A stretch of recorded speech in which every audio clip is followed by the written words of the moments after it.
शायद ये सवाल इसलिए आ रहा है क्योंकि आपने कई सारी कहानियां सुनी हैं कि अगर एक सांप आपके सपने में आता है तो ये होगा वो होगा। किस तरह का सांप है वो, कहाँ चल रहा था, वो आपकी ओर आ रहा था या दूर जा रहा था, इस तरह के इसके कई अर्थ निकाले जा सकते हैं। सबसे अच्छा यही होगा कि आप इसमें ना उलझें, क्योंकि हो सकता है ये बहुत ज़्यादा जटिल हो जाए और आपके अंदर बहुत सारे कॉम्प्लेक्सेस आ जाएं। ये ज़रूरी नहीं है। महत्वपूर्ण चीज़ ये है कि आप ये समझें कि विकास की प्रक्रिया में, शारीरिक प्रक्रिया में एक महत्वपूर्ण कदम रहा है रेप्टिलियन जीवन का, जो अभी भी आपके भीतर मौजूद है। अगर आप उससे परे नहीं जाते तो अगर आप किसी चीज़ से प्यार करते हैं तो आप उससे अटक जाएंगे, अगर आप किसी चीज़ से नफरत करते हैं आप उससे अटक जाएंगे, है ना? तो दोनों की ही ज़रूरत नहीं है। अगर आपको सांप दिखते हैं तो आपको सांप दिखते हैं, उसमें क्या बड़ी बात है। अगर आपको अपने सपने में पेड़ दिखाई देते हैं तो आप उसके बारे में कुछ भी नहीं सोचते, है ना? आप जाकर किसी से नहीं पूछेंगे कि मुझे सपने में पेड़ दिख रहे हैं, आपको क्या लगता है क्या हो रहा होगा? अगर आपको अपने सपने में कोई जवान औरत दिखती है तो आप नहीं कहेंगे कि क्या हो रहा है। लेकिन चूंकि सांप से एक डर जुड़ा हुआ है, जैसा कि मैंने कहा कि सांप को इतनी बुरी प्रेस मिली है, इस वजह से आप वो सवाल पूछ रहे हैं और उस सवाल को कई परंपराओं ने कई तरीकों से बढ़ाया है। उस दिशा में ना जाएं। तो इसकी पारंपरिक जो अर्थ हैं उसके बारे में ना सोचें कि आपको सांप दिखा तो उसका क्या होगा। अगर आप डर को हटा दें तो आप सांप को उसी तरह से देखेंगे जो आप किसी और चीज को देखते हैं।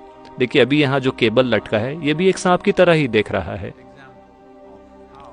एक बहुत ही आपका डर और इससे जुड़ी जो शारीरिक और मानसिक चीजें आपके भीतर होती हैं, योग में हमेशा इस कहानी से बताई जाती हैं कि कैसे अगर मैं कहूं कि सांप और एक रस्सी आपके ऊपर फेंकूं तो शायद आपको दिल का दौरा पड़ जाए, आपका पसीने छूटने लगेंगे, आप चिल्लाने लगेंगे, कूदने लगेंगे, जबकि ये सिर्फ एक रस्सी थी। तो जो खतरा है वो सांप में नहीं है, खतरा और समस्याएं आपके मन में हैं। तो अगर आप कुछ चीजों के परे चले जाते हैं तो आप इसे आसानी से संभाल सकते हैं। और सबसे बढ़कर सांप एक ऐसा जीव है जिसका बोध बहुत अच्छा होता है। जैसा कि मैंने पहले भी कहा था, अगर कोई व्यक्ति बहुत ध्यानशील बन जाता है तो स्वाभाविक रूप से सांप उसके करीब आएंगे। असली सांप, सपने में नहीं, क्योंकि वो देख पा रहे हैं, वो देख पा रहे हैं कि वहां एक अनुकूल ऊर्जा मौजूद है। आप में से वो लोग जिन्हें सांप से बहुत डर लगता है, डर के बदले अगर आप अपने भीतर आभार की एक भावना लेकर आते हैं, आश्चर्य की एक भावना लेकर आना चाहते हैं, आप में से जो लोग पश्चिमी मूल के हैं, आपको ये समझना होगा कि सांप की वजह से ही आपको ये पता है कि एक औरत क्या होती है और एक आदमी क्या होता है। तो आप उसे दोष ना दें, आप सांप से डरे ना, वो आपके लिए बहुत अच्छे रहे हैं। अगर आप भारतीय मूल के हैं तो आपको सांप से डर कैसे लग सकता है?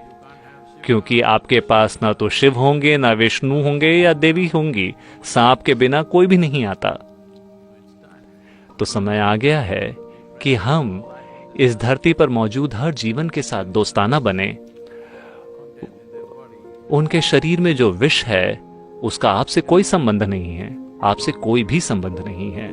तो ये महत्वपूर्ण है कि हम जीवन को थोड़ी और सम्मान के साथ देखें।